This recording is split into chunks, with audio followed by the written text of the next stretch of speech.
First here at 5, a somber sense of closure for a grieving family in Manatee County.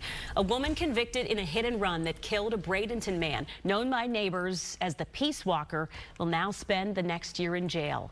Teresa Zeppi was sentenced this afternoon, 3 years after Joseph Drayless Sr. lost his life. As Fox 13's Kimberly Quizon reports, a Manatee County judge spoke directly to the court and those present as he explained his decision. Look at that pink hair. Shackled in handcuffs, Teresa Zeppi awaited her fate. What we are here to do is to determine what should be the punishment for a citizen who ignores her responsibility under the law and under our moral code for what she did. After being found guilty of a 2020 hit and run, resulting in the death of Joseph Drayless Sr., known as the Peace Walker around Northwest Bradenton, Judge Peter Dubinsky prepared the court for a sentence. This is not a homicide case.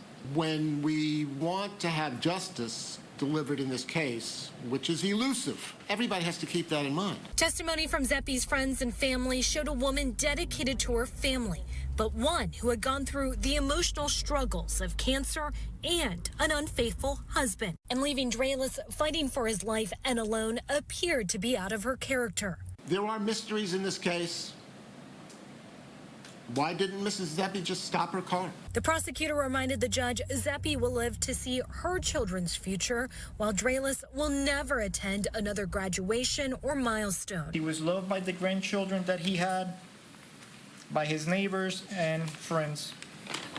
So I don't want the court to forget that. The state requested a 15-year sentence with the Department of Corrections. The defense argued for a lower sentence, saying there are mitigating factors. Defense has proved that there are grounds for a downward departure, and I do so find that Ms. Zeppi's emotional and mental disorders are extreme. Judge Dubinsky sentenced Zeppi to 364 days in the county jail and 5 years probation. Her license will also be suspended for 5 years. From Manatee County, Kimberly Quizon, Fox 13 News.